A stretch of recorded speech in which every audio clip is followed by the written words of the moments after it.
এই প্রতিষ্ঠানে শ্রমিক নিরাপত্তা এবং অগ্নি নিরাপত্তার জন্য যে ধরনের ব্যবস্থা রাখা উচিত এবং নেওয়া উচিত, ওই ধরনের কোনো ব্যবস্থায় রাখা হয় নাই। মালিক কর্তৃপক্ষ থেকে কোনো ব্যবস্থা নেওয়া হয় নাই বলে আমরা সরজমিনে এসে দেখি।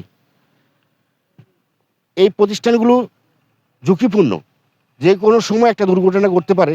শ্রমিক নিরাপত্তার জন্য, প্রতিষ্ঠান নিরাপত্তার জন্য যে ধরনের ব্যবস্থা নেওয়া উচিত, ওই ধরনের ব্যবস্থা কিন্তু এই প্রতিষ্ঠানে নেই।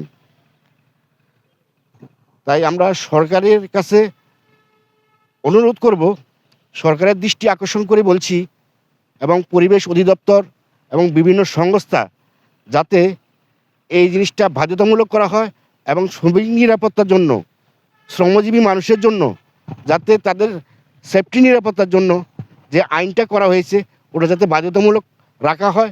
এবং সরকারের সহযোগিতা আমরা চাচ্ছি, যাতে ওই প্রতিষ্ঠানগুলো চালাতে হলে যাতে এই ধরনের প্রতিরোধ ব্যবস্থা গড়ে তোলে এবং রাখে।